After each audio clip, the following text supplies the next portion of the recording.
মানবতাবিরোধী অপরাধে শেখ হাসিনার মামলার রায় কাল।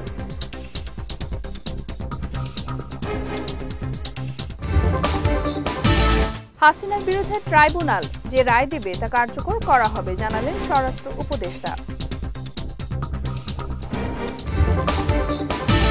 এবং শেখ হাসিনার রায় ঘিরে একটি মহল নৈরাজ্য সৃষ্টির পায়তারা করছে বললেন মির্জা ফখরুল।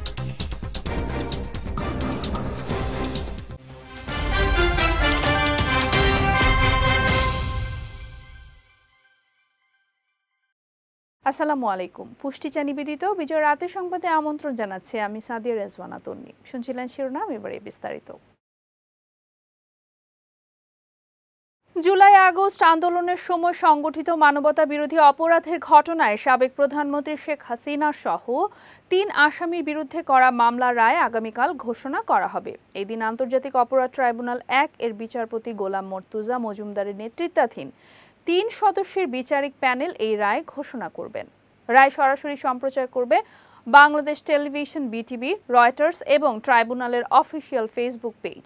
পাশাপাশি ঢাকার গুরুত্বপূর্ণ কয়েকটি স্থানে বড় স্ক্রিনে লাইভ সম্প্রচারের আয়োজন করেছে সংস্কৃতি মন্ত্রণালয়। হাসিনা ছাড়া অন্য ২ আসামি হলেন সাবেক স্বরাষ্ট্রমন্ত্রী আসাদুজ্জামান খান কামাল ও সাবেক আইজিপি চৌধুরী আব্দুল্লাহ আল মামুন। রাষ্ট্রপক্ষ বলছে, হাসিনা কামালের বিরুদ্ধে আনা ৫টি অভিযোগই প্রমাণিত হয়েছে। মৃত্যুদণ্ডের প্রত্যাশা করছে তারা। বাংলাদেশের ইতিহাসে ফাঁসির সাজা হলেও কোনো নারীর মৃত্যুদণ্ড কার্যকর হয়নি। শেখ হাসিনা সেই বিবেচনায় কোনো অনুকম্পা পেতে পারেন এমন সুযোগ নেই বলে সাফ জানিয়ে দিয়েছেন ট্রাইব্যুনালের প্রসিকিউটর গাজী এম.এইচ. তামিম। শেখ হাসিনা দণ্ডিত হলে ট্রাইব্যুনালের সাজা পরোয়ানা ইন্টারপোলে পাঠানো হবে বলেও জানান তিনি। রায় প্রদানের ক্ষেত্রে নারীকে আমাদের সাধারণ আইনেও কোনো আলাদা প্রিভিলেজ দেওয়া হয়নি, আর আমাদের এই আইনেও কোনো আলাদা প্রিভিলেজ নেই। অর্থাৎ রায় প্রদানের ক্ষেত্রে আসামি নারী হোক পুরুষ হোক, তিনি তার অবস্থানে থেকে কি অপরাধ করেছেন সেই অপরাধের গ্র্যাভিটি বিবেচনা করে শাস্তি প্রদান করা হবে। শেখ হাসিনা সহ ৩ জনের বিরুদ্ধে মানবতা বিরোধী অপরাধের মামলায় আগামীকাল আন্তর্জাতিক অপরাধ ট্রাইব্যুনাল যে রায় দেবেন তা কার্যকর করা হবে এবং জনগণ সহ সবাই তা মেনে নেবে বলে জানিয়েছেন স্বরাষ্ট্র উপদেষ্টা জাহাঙ্গীর আলম চৌধুরী। দুপুরে বরিশাল জেলা পুলিশ লাইন্সে আইনশৃঙ্খলা বাহিনী সহ মাঠ প্রশাসনের শীর্ষ কর্মকর্তাদের সঙ্গে বৈঠক শেষে সাংবাদিকদের প্রশ্নের জবাবে তিনি এই কথা জানান। বলেন, রায় নিয়ে দেশে যে কোনো ধরনের বিশৃঙ্খলা ঠেকাতে আইনশৃঙ্খলা বাহিনী প্রস্তুত রয়েছে। স্বরাষ্ট্র উপদেষ্টা আরও বলেন, আগামী জাতীয় সংসদ নির্বাচন সুষ্ঠু ও উৎসবমুখর করতে মাঠ প্রশাসনকে সব ধরনের প্রস্তুতি নেয়ার নির্দেশ দেওয়া হয়েছে। দেশে এখন সবাই নির্বাচনমুখী জানিয়ে সবার সহযোগিতাও কামনা করেন উপদেষ্টা। দেশের আইন শৃঙ্খলা পরিস্থিতি যে খুবই ভালো আমি বলবো না, খুবই খারাপ আমি বলবো না, এটা সন্তোষজনক। এখন যে পরিস্থিতি আছে এটা সন্তোষজনক। আগামী ৭ ডিসেম্বর থেকে শুরু হবে জুলাই অভ্যুত্থানে নিহত শহীদদের শনাক্তকরণের কাজ। এই উপলক্ষে রায়েরবাজার কবরস্থানে স্থাপন করা হবে অস্থায়ী মর্গ। সকালে রায়েরবাজার শহীদ বুদ্ধিজীবী স্মৃতিসৌধ সংলগ্ন কবরস্থানে জুলাই গণ অভ্যুত্থানে শহীদদের গণকবর জিয়ারত শেষে এই তথ্য জানান উপদেষ্টা আসিফ মাহমুদ সজীব ভুইয়া। তিনি বলেন, নিহতদের পরিচয় নিশ্চিত করতে স্বজনরা দীর্ঘদিন ধরে অপেক্ষায় ছিলেন। আন্তর্জাতিক ফরেনসিক বিশেষজ্ঞদের মাধ্যমে এবার সেই অপেক্ষার অবসান ঘটবে বলে আশা করা হচ্ছে। শনাক্তকরণ প্রক্রিয়া শেষ হলে মরদেহগুলো স্বজনদের কাছে হস্তান্তর করা হবে। এখানেই অস্থায়ী মর্গ স্থাপন করে সিআইডি মূলত এটা বাস্তবায়নকারী সংস্থা হিসেবে কাজ করবে। আমরা আশা করি যে আমাদের সকল শহীদদের আমরা আইডেন্টিফাই করতে পারবো। আগামী জাতীয় নির্বাচনকে গ্রহণযোগ্য করে তুলতে সব রাজনৈতিক দলের সহযোগিতা চাইলেন প্রধান নির্বাচন কমিশনার এ.এম.এম. নাসির উদ্দিন। আজ ত্রয়োদশ জাতীয় সংসদ নির্বাচনকে সামনে রেখে নিবন্ধিত রাজনৈতিক দলগুলোর সঙ্গে দ্বিতীয় দিনের সংলাপের সূচনা বক্তব্যে তিনি এই সহযোগিতা কামনা করেন। এদিন আরও 12টি দলের সঙ্গে আলোচনা করে নির্বাচন কমিশন। বৈঠকের শুরুতে সিইসি বলেন, সবার জন্য লেভেল প্লেয়িং ফিল্ড নিশ্চিতে রাজনৈতিক দলের পরামর্শ নেবে কমিশন। নির্বাচনী আচরণবিধি সুষ্ঠুভাবে পালনের উপর সুষ্ঠু নির্বাচন নির্ভর করে। এক্ষেত্রে সব দলকে সচেষ্ট থাকার আহ্বান জানান তিনি। ভোটারদেরকে কেন্দ্রে নিয়ে আসা একটা সেফ এনভায়রনমেন্ট যাতে আমরা ক্রিয়েট করতে পারি সেই ব্যাপারে আমাদেরকে সহযোগিতা করা, এই সমস্ত বিষয়ে আপনাদের একটা পরামর্শ আমরা চাইব। ফ্যাসিস্ট শেখ হাসিনার রায় ঘোষণা নিয়ে একটি মহল দেশে অরাজকতা সৃষ্টির চেষ্টা করছে। এই অভিযোগ তুলে সবাইকে ঐক্যবদ্ধভাবে তা রুখে দাঁড়ানোর আহ্বান জানিয়েছেন বিএনপির মহাসচিব মির্জা ফখরুল ইসলাম আলমগীর। দুপুরে মাওলানা আব্দুল হামিদ খান ভাসানীর ৪৯তম মৃত্যুবার্ষিকী উপলক্ষে জাতীয় প্রেস ক্লাবের আলোচনা সভায় তিনি এই আহ্বান জানান। এ সময় একটি গোষ্ঠী পরিকল্পিতভাবে নির্বাচনকে বিলম্বিত করতেই নানা দাবি তুলছে বলেও অভিযোগ করেন বিএনপি মহাসচিব। দেশের অর্থনীতি ও নিরাপত্তা ব্যবস্থাকে খারাপ উল্লেখ করে তিনি শঙ্কা প্রকাশ করে বলেন, নির্বাচিত সরকার না আসলে পরিস্থিতি আরও খারাপের দিকে যাবে। নির্বাচনই একমাত্র পথ যা দিয়ে গণতন্ত্রে ফেরা সম্ভব। আগামীকাল ফ্যাসিস্ট হাসিনার গণহত্যার বিরুদ্ধে যেটা ট্রায়াল হয়েছে তার রায় বেরোবে।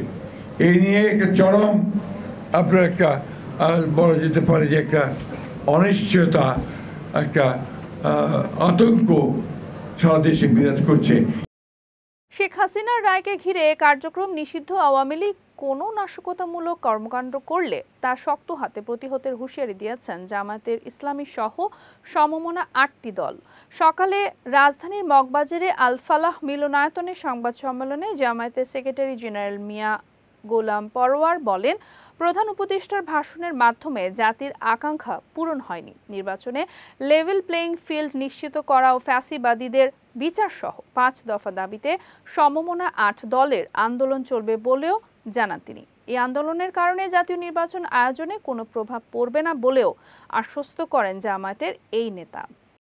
অতীতের কর্মসূচিতেও মাঠে ছিলাম, এবারেও এই ফ্যাসিবাদের আন্দোলনের কর্মসূচিতে নাশকতার কোনো সুযোগ এই জাতি দেবে না, আগের দিনেও দেয়নি, এটা কোনো স্থানই পাবে না ইনশাআল্লাহ।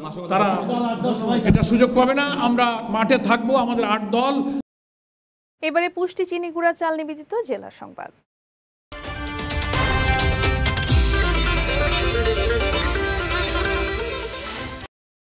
নিষ্ঠা, একাগ্রতা এবং পেশাদারিত্বের সঙ্গে আধুনিক ও যুগোপযোগী প্রশিক্ষণের মাধ্যমে সক্ষমতা অর্জন করে একবিংশ শতাব্দীর কঠিন চ্যালেঞ্জ মোকাবেলায় প্রস্তুত থাকার জন্য আর্মি অর্ডিন্যান্স কোরের সকল সদস্যদের প্রতি আহ্বান জানিয়েছেন সেনাপ্রধান জেনারেল ওয়াকারুজ্জামান। আজ গাজীপুরের রাজেন্দ্রপুর সেনানিবাসের ordnance centre and school OC&SA army ordnance কোরের ৪৫তম বাৎসরিক অধিনায়ক সম্মেলনে প্রধান অতিথির বক্তব্যে তিনি এই আহ্বান জানান। এ সময় তিনি কোরের গৌরবোজ্জ্বল ঐতিহ্য এবং দেশ মাতৃকার সেবায় অবদানের কথা উল্লেখ করেন। এছাড়া আর্মি অর্ডিন্যান্স কোরের কর্মকর্তাদের সঙ্গে মতবিনিময়কালে সেনাপ্রধান এই কোরের প্রযুক্তিগত উন্নয়ন, গবেষণা, পেশাগত দক্ষতা বৃদ্ধি ও ভবিষ্যৎ পরিকল্পনা সহ বিভিন্ন বিষয়ে আলোকপাত করেন। কিছু কিছু রাজনৈতিক দল তাদের আকাঙ্ক্ষাকে বজায় রাখতে গণভোটের দাবি জানাচ্ছে বলে মন্তব্য করেছেন বিএনপির সিনিয়র যুগ্ম মহাসচিব রুহুল কবির রিজভী। সকালে পটুয়াখালীর বড় বিঘা ইউনিয়নে বিঘাইহাট মাধ্যমিক বিদ্যালয় মাঠে আমরা বিএনপি পরিবার আয়োজিত এক অনুষ্ঠানে তিনি এই মন্তব্য করেন। রুহুল কবির রিজভী বলেন, গণভোটের মাধ্যমে আইনি কাজ করতে গিয়ে যদি সেটার আইনি ভিত্তি না থাকে তাহলে ভবিষ্যতের জন্য সংকট তৈরি হবে। এই সময় জনজীবনের গুরুত্বপূর্ণ ইস্যুগুলোতে সরকারকে আরও দায়িত্বশীল হওয়ার আহ্বান জানান তিনি। এর আগে জেলার এক অসহায় বৃদ্ধ দম্পতি আব্দুল গনি জমাদ্দার ও মমতাজ বেগমকে আর্থিক সহায়তা হস্তান্তর করেন রিজভী। এই সময় বিএনপির বিভিন্ন পর্যায়ের নেতৃবৃন্দ উপস্থিত ছিলেন। মানুষ পেট ভরে খেতে চায়, অন্তকে 3 বেলা না হলেও 2 বেলা তো খেতে চায়। মানুষ 5 দিন না খেয়ে থাকবে বাংলাদেশে, এটি তো হতে পারে। কক্সবাজারে এবার আগাম সবজি চাষে ঝুঁকেছেন কৃষকরা। গত মৌসুমে সবজির ন্যায্য মূল্য না পাওয়ায় এবার আগেভাগেই নেমে পড়েছেন তারা। ফলে বাজারেও পাওয়া যাচ্ছে পর্যাপ্ত সবজি। এদিকে কৃষকদের আগাম সবজি চাষে নানাভাবে পরামর্শ উৎসাহ দিয়ে যাচ্ছে কৃষি বিভাগ। কক্সবাজার প্রতিনিধি AH সেলিমুল্লাহর পাঠানো তথ্যচিত্রে বিস্তারিত ডেস্ক রিপোর্টে। কক্সবাজার জেলার ৮ উপজেলাতেই কম বেশি সবজির চাষ হয়ে থাকে। কৃষকরা প্রতি বছরই নিয়মিত চাষ করে থাকেন শীতকালীন সবজি। তবে গত মৌসুমে ভালো দাম না পাওয়ায় এবার আগেভাগেই মাঠে নেমে পড়েছেন তারা। বিশেষ করে চকরিয়া ও রামু উপজেলার কৃষকরাই আগাম সবজি চাষ করেছেন বেশি। মৌসুম অনুকূলে থাকলে এবার ভালো দাম পাওয়ার আশা তাদের।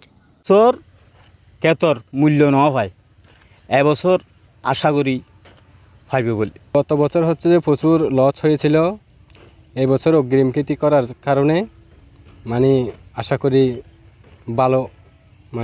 ভালো হতে পারে। যেই শ্বাস করছে সেই শ্বাসে লস শিকার হয়েছে চাষাবাদ। এখন আমরা আগে অগ্রিম করতেছি, দাম কিছু পাওয়া যাবে আর কি। এদিকে আগাম সবজি চাষে কৃষকদের নানাভাবে পরামর্শ ও উৎসাহ দেওয়ার কথা জানালেন কৃষি বিভাগের এ কর্মকর্তা। আমরা কৃষকদেরকে প্রয়োজনীয় টেকনিক্যাল সাপোর্ট আমরা দিয়ে যাচ্ছি। আমাদের বিশেষ করে যারা মাঠ কর্মী আছে, মাঠ কর্মীরা তারা নিয়মিত পরামর্শ দিয়ে যাচ্ছে। এছাড়াও আমাদের এই সবজি কার্যক্রম বা আগাম সবজি কাজ এগিয়ে নেওয়ার জন্য আমাদের এবছর ৪,৩০০ জন কৃষককে আমরা কৃষি প্রণোদনা আমরা দিয়েছি। এর ফলে আমাদের উৎপাদনও বাড়ছে, আর পাশাপাশি আমাদের এরিয়াও অনেক বৃদ্ধি পেয়েছে। কক্সবাজার কৃষি সম্প্রসারণ অধিদপ্তরের তথ্য মতে জেলায় এবার ৭,৬০০ হেক্টর জমিতে সবজি আবাদের লক্ষ্যমাত্রা ধরা হয়েছে। ইতোমধ্যে ২৫০ হেক্টর জমিতে আগাম সবজি চাষ হয়েছে। বিজয় টিভি নিউজ ডেস্ক। যাচ্ছে পুষ্টি ড্রিঙ্কিং ওয়াটার নিবেদিত খেলার সংবাদে।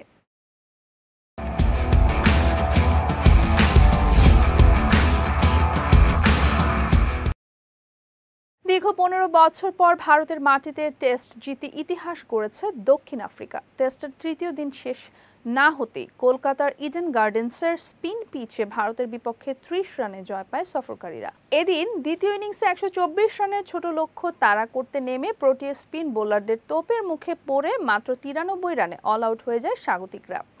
ধ্রুব জুরেল, ঋষভ পান্তু, রবীন্দ্র জাদেজা ও কুলদীপ যাদবকে ফিরিয়ে দলের জয় নিশ্চিত করেন প্রোটিয়া পেসার সাইমন হার্মার। এছাড়া দুটি করে উইকেট নেন ইয়ানসেন ও কেশব মহারাজ। এই জয়ে সিরিজে ১-০তে এগিয়ে গেল প্রোটিয়ারা। আগামী ২২ নভেম্বর গুয়াহাটিতে সিরিজের দ্বিতীয় টেস্টে মুখোমুখি হবে দুদল। বিশ্বকাপ বাছাই পর্বে আজ রাতে নিজেদের শেষ ম্যাচে আজারবাইজানের বিপক্ষে ফ্রান্সের হয়ে খেলতে পারবেন না কিলিয়ান এমবাপ্পে। চোটের কারণে অনুপস্থিত থাকছে এই ফরাসি তারকা। এরই মধ্যে মেসি রোনালদোকে টপকে ইতিহাসের দ্বিতীয় কনিষ্ঠতম ফুটবলার হিসেবে ৪০০ গোলের রেকর্ড মাইলফলক স্পর্শ করেছেন ২৬ বছর বয়সী এই ফরওয়ার্ড। ৫৫ গোল দিয়ে তিনি এখন ফ্রান্সের সর্বোচ্চ স্কোরার অলিভার জিরোদের রেকর্ড ভাঙতে চলেছেন। তবে এই রেকর্ড ভাঙার সাক্ষী হতে দর্শকদের আরও কিছুদিন অপেক্ষা করতে হবে। এদিকে এমবাপ্পের অনুপস্থিতিতে শুরুর একাদশে হুগো একিতিকেকে খেলাতে পারেন কোচ দিদিয়ের দেশম। পুষ্টিচা নিবেদিত বিজয় রাতের সংবাদ শেষ করার আগে শিরোনামগুলো দেখে নিচ্ছি আরও একবার।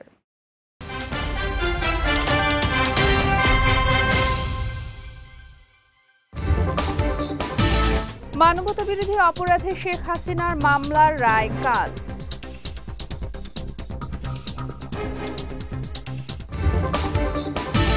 হাসিনার বিরুদ্ধে ট্রাইব্যুনাল যে রায় দেবে তা কার্যকর করা হবে জানালেন স্বরাষ্ট্র উপদেষ্টা।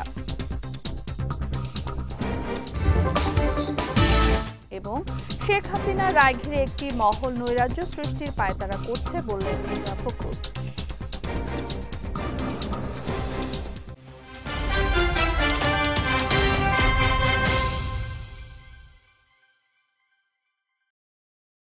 বিজয় রাতের সংবাদ শেষে আজকের মতো আমি সাদিয়া রেজওয়ানা তুনিয়া আপনাদের কাছ থেকে বিদায় নিচ্ছি। আগামীকাল একই সময় নতুন সব খবর দেখতে চোখ রাখুন বিজয় টিভিতে। এছাড়াও আজকের বিজয় রাতের সংবাদের ভিডিও দেখতে পারেন আমাদের ইউটিউব এবং ফেসবুক পেজে। আমাদের ইউটিউব হলো youtube.com/bijytvofficial এবং আমাদের ফেসবুক পেজ হলো facebook.com/bijytvlimited। এতক্ষণ সঙ্গে থাকার জন্য ধন্যবাদ সবাইকে।